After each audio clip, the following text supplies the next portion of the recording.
Hello guys, welcome back to another video of macroeconomics, and in this video we are going to start our new chapter, excess demand and deficient demand.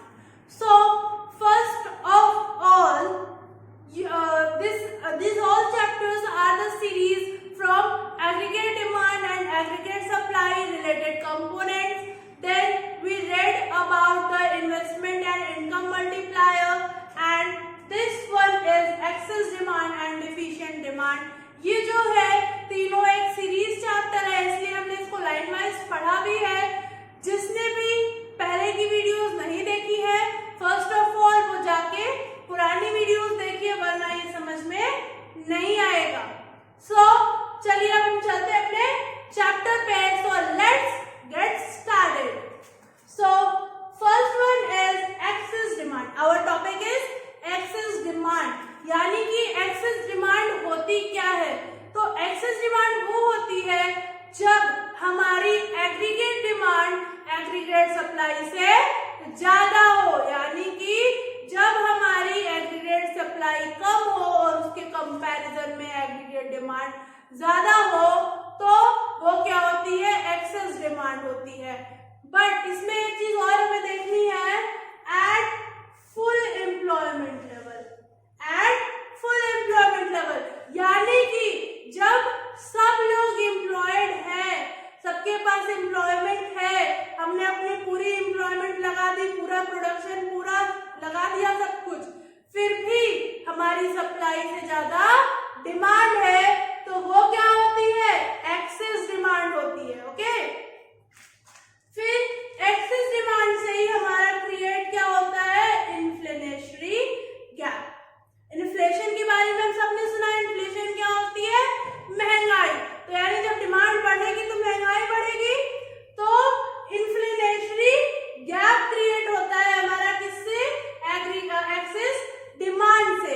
इसमें क्या होता है? ये gap कब create होता है? It is a gap when actual AD यानी actual aggregate demand is greater than planned aggregate demand at full employment level.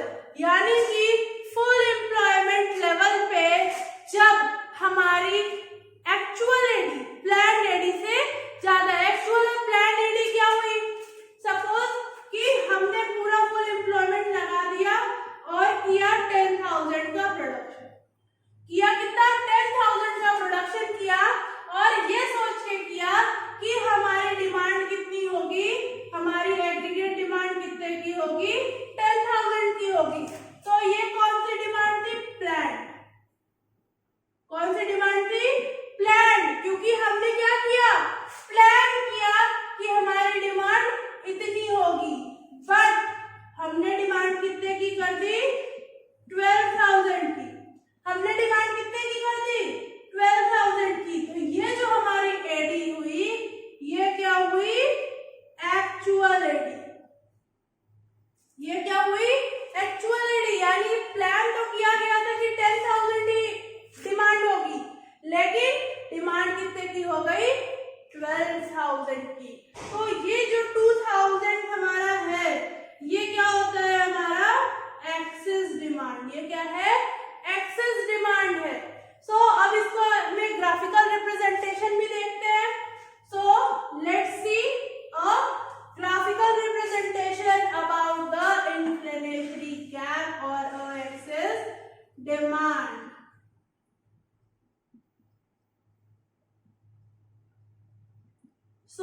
हम जानते हैं इस पॉइंट को हम क्या लेते हैं? इनकम और आउटपुट. इनकम और आउटपुट. और ये हमारा क्या हो जाएगा? AD and AS. क्या हो जाएगा? AD and AS. हम ये जानते हैं कि हमारा एएस जो होता है वो होता है 45 डिग्री. हमारा एएस जो होता है वो होता है 45 डिग्री, क्योंकि ये इनकम के प्रोपोर्शन में होता है. फिर हमारा जो एडी है वो कहाँ से था?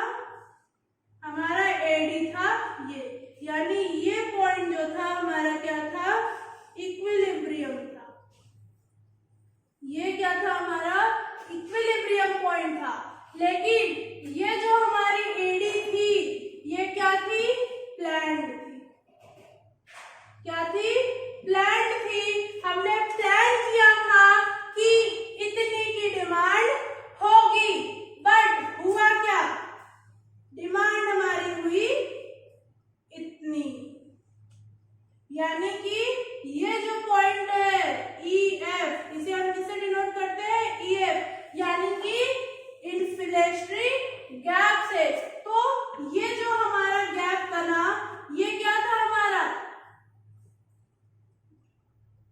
ये हमारा था इन्फ्लेशनरी गैप। इसको हम कैसे, यहाँ से गैप कितने का देख सकते हैं, सपोज यहाँ से हम ये लाइन ले लेते हैं, तो ये पॉइंट पे हमारा क्या था, इक्विलिब्रियम था, इस पॉइंट पे हमारा इक्विलिब्रियम था।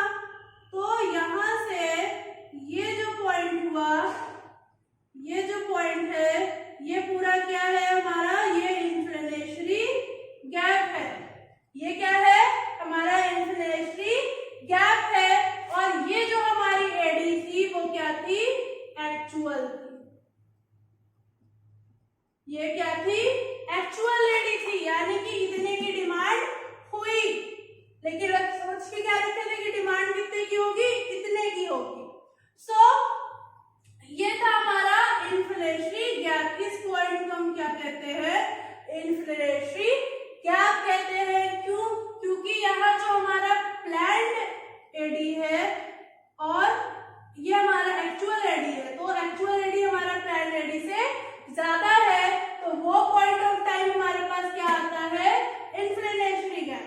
अब हम यहाँ पे जब भी हमारी एडी ज्यादा होती है एएस से, हमारी एडी जब एएस से ज्यादा होती है तो हम क्या करते हैं, प्रोडक्शन बढ़ाते हैं। क्या करते हैं, प्रोडक्शन बढ़ाते हैं, एम्प्लॉयमेंट भी बढ़ा देते हैं। क्या करते हैं, एम्प्लॉयमेंट भी बढ़ा देते हैं। बट यहाँ पे हमारा क्या है, फुल एम्प्लॉयमेंट लेवल है।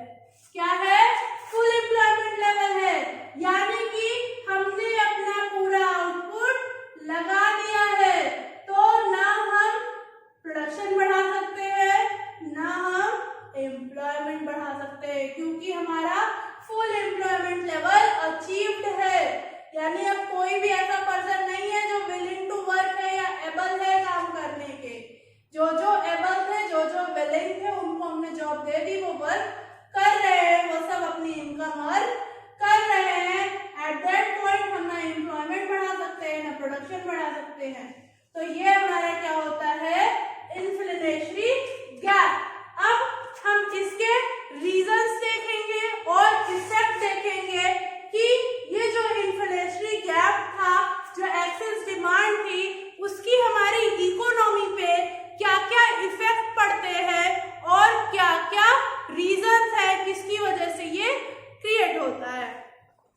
So let's see. So these are the reasons of excess demand and impact of excess demand. यानी कि क्या क्या रीजन थे जिसकी वजह से हमारी कंट्री में, हमारी इकोनॉमी में ये एक्सेस डिमांड आया और ऐसा इसका क्या क्या इम्पैक्ट पड़ा। तो सबसे पहले हम आते हैं रीजंस पे। So first reason is rise in propensity to consume. हमने अपनी एग्रीगेट डिमांड वाले चैप्टर में पढ़ा है कि प्रोपेंसिटी टू कंज्यूम क्या होता है, यानी कि एक फिक्स हमारी इनकम पे, हमारी इनकम लेवल पे हम कितनी कंजप्शन करना चाहते हैं, कितने कंजप्शन करने का हमारा मन है, वो क्या होता है, प्रोपेंसिटी टू कंज्यूम। तो यानी कि जब हमारी प्रोपेंसिटी टू कंज्यूम बहुत हाई होती है, यानी कि अगर सपोज हम 100 रुपीज हमारी इनकम हो रही है और उसमें से 90 रुपीज जो है हम खर्च कर दे रहे हैं, उसमें से ये जो 90 रुपीज है इसको हम खर्च कर दे रहे हैं, सिर्फ और सिर्फ 10 रुपीज सेव कर रहे हैं, यानी कि हमारी प्रोपेंसिटी टू कंज्यूम बहुत हाई है। हम अपनी इनकम का 90%, हम अपनी इनकम का 90% जो है वो खर्च कर दे रहे हैं, यानी कि हमारी प्रोपेंसिटी टू कंज्यूम बहुत हाई है।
5% ले लेते हैं तो हमारी ये कितनी हो जाएगी 500, यानी हमारी कंजप्शन के लिए हमारे पास कितना पैसा बच गया 9500। कितना बच गया 9500, यानी कि हमारी जो परचेजिंग पावर है वो क्या कर गई इंक्रीज कर गई। अगर जो टैक्स डिक्रीज हुआ तो परचेजिंग पावर इंक्रीज कर जाएगी। क्यों? क्योंकि जैसे टैक्स डिक्रीज होगा, हमने पढ़ा है डीवाई डिस्पोजेबल इनकम, तो हमारे डिस्पोजेबल इनकम इंक्रीज हो जाएगी। जब हमारी डिस्पोजेबल इनकम इंक्रीज होगी तो हमारी एडी भी इंक्रीज हो जाएगी। ठीक है, तो ये था हमारा रिडक्शन इन टैक्स। फिर हमारा आता है फॉरेन इंपोर्ट। अगर बाहर से जो इंपोर्ट्स हो रहे हैं गुड्स के वो कम हो जाएंगे, वो बंद हो जाएंगे, बंद तो हम नहीं कर सकते, कम का मान लेते कि अगर जो हमारे इंपोर्ट फॉरेन इंपोर्ट्स हैं वो अगर हम कम कर दें तो क्या होगा कि हम अपनी डिमांड के लिए अपनी होम इंडस्ट्रीज पे निर्भर हो जाएंगे। हम अपनी जो डिमांड है वो कहाँ करने जाएंगे, अपनी होम इंडस्ट्रीज में करने जाएंगे। तो क्या होगा कि हमारे पास डिमांड सारी की सारी हमारी जितनी डिमांड थी हम इंपोर्ट नहीं कर रहे तो हम अपनी होम कंट्रीज पे डालेंगे, तो क्या होगी डिमांड इंक्रीज करेगी, डिमांड राइज करेगी। फिर हमारा आता है राइज इन एक्सपोर्ट। अगर हमारे यहाँ जो गुड्स मैन्युफैक्चर हो रहे हैं, हमारे सारे गुड्स हम एक्सपोर्ट कर देते हैं, बाहर भेज देते हैं, तो क्या होगा कि हमें अपने लोगों के लिए और गुड्स मैन्युफैक्चर करने पड़ेंगे। हम अपने बनाए हुए सामान को बाहर भेज दे रहे हैं, अपने लोगों के लिए भी तो हमें मैन्युफैक्चर करना पड़ेगा फिर, यानी कि यहाँ पे हमें दोबारा से प्रोडक्शन करनी पड़ेगी। तो क्या होगा हमारी डिमांड हाई होगी, क्योंकि हमारे पास सप्लाई के लिए गुड्स तो है ही नहीं, सब हमने बाहर भेज दिए, तो डिमांड हाई होगी। फिर आता है इंक्रीज इन इन्वेस्टमेंट। अगर मैं इन्वेस्टमेंट करती हूँ, हम इन्वेस्टमेंट करते हैं, तो क्या करेंगे, मुझे उसका रिटर्न चाहिए, मुझे उसका रिटर्न चाहिए। अगर मैं अपनी इनकम को इन्वेस्ट कर रहा हूँ या कर रही हूँ तो मुझे उस पे रिटर्न चाहिए। अगर हमारी इनकम 10,000 है, उसका 10% 20% हम कुछ भी इन्वेस्टमेंट करते हैं, तो जिस जगह हमने इन्वेस्टमेंट किया है उससे मुझे रिटर्न भी चाहिए। तो जब हमारी इन्वेस्टमेंट ज्यादा होगी तो अपने आप हमारी डिमांड जो है वो राइज करेगी। फिर हमारा आता है increase in government expenditure. Increase in government expenditure. Government expenditure क्या होता है कि वो एक्सपेंस जो गवर्नमेंट हमारे लिए करती है, जैसे कि लैंड, ब्रिजेस और डैम्स वगैरह का कंस्ट्रक्शन करना। तो क्या होगा कि जब गवर्नमेंट ये एक्सपेंडिचर करेगी, इंक्रीज करेगी, तो उसको लेबर चाहिए, चीजें चाहिए, जैसे सीमेंट है और ब्रिक्स है, ये सारी चीजें भी चाहिए, प्लस लेबरर्स भी चाहिए। तो क्या होगा, उसका जो एक्सपेंडिचर होगा उससे मार्केट में क्या आएगा, पैसा आएगा, और जब मार्केट में पैसा आएगा तो डिमांड बढ़ेगी। तो ये थे हमारे रीजन जिसकी वजह से हमारी डिमांड इंक्रीज करती है। अब हम आते हैं नेक्स्ट टॉपिक पे, इम्पैक्ट ऑफ एक्सेस डिमांड, यानी कि एक्सेस डिमांड का हमारे कंट्री पे, हमारी इकोनॉमी पे इफेक्ट क्या पड़ता है। ठीक है, तो सबसे पहला इफेक्ट पड़ता है इफेक्ट ऑन एम्प्लॉयमेंट। तो क्या एम्प्लॉयमेंट पे कोई इफेक्ट पड़ेगा? नहीं, एम्प्लॉयमेंट पे कोई इफेक्ट नहीं पड़ेगा। क्यों?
20 रुपीज है।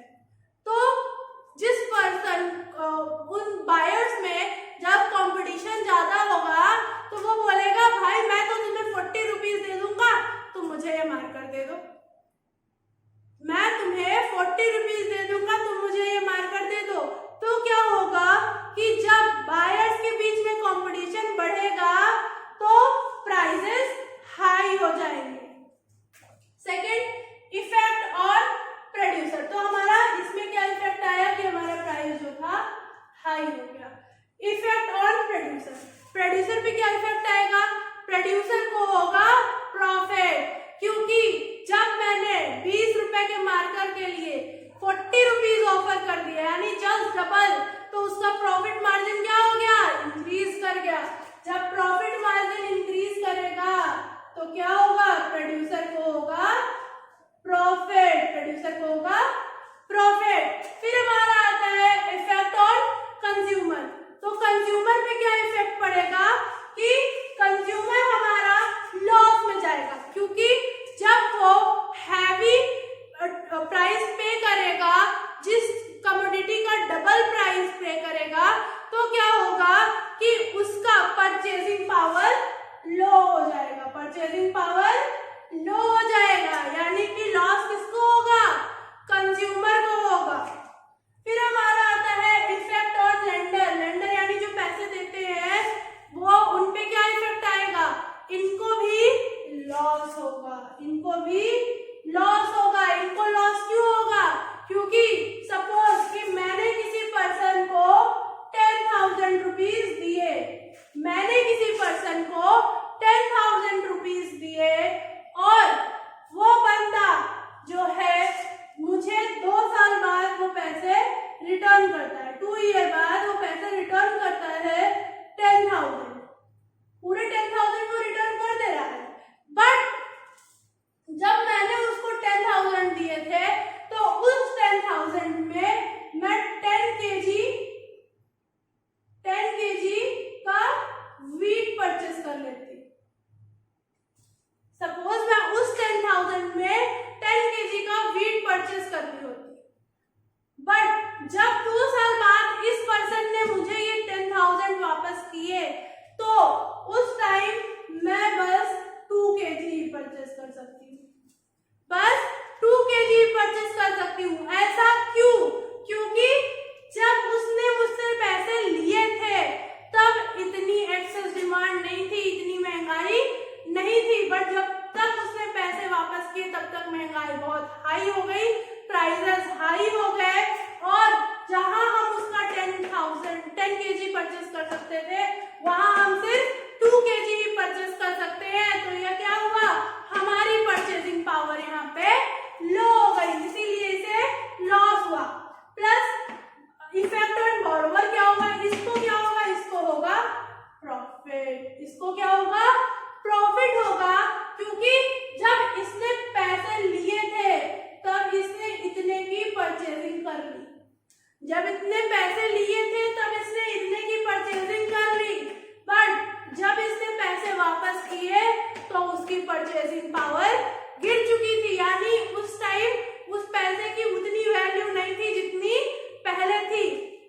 यानी कि अगर हम आज से 10 साल पहले जाएं तो उस टाइम पे शायद हमारे लिए 5 लाख रुपए बहुत थे, बहुत ज्यादा थे, 5 लाख रुपीज बहुत ज्यादा थे, बट आज के टाइम पे भी वो ज्यादा है, लेकिन आज के टाइम पे क्या है? एक लिबरल अमाउंट है, आज के टाइम पे एक लिबरल अमाउंट है। उस टाइम पे हम 5 लाख में जितनी चीजें खरीद सकते थे आज नहीं खरीद सकते, तो क्या हुआ? परचेजिंग पावर गिर गई। सो ये थे हमारे कुछ इम्पैक्ट्स और कुछ रीजंस अबाउट एक्सेस डिमांड की, एक्सेस डिमांड कैसे होती है, एक्सेस डिमांड का क्या इफेक्ट होता है। अब हम अपना नेक्स्ट वीडियो में अबाउट डिफिशिएंट डिमांड पढ़ेंगे, यानी कि डिफिशिएंट डिमांड क्या होती है, उसके क्या रीजंस हैं और क्या क्या इम्पैक्ट है। Till then keep watching and thanks.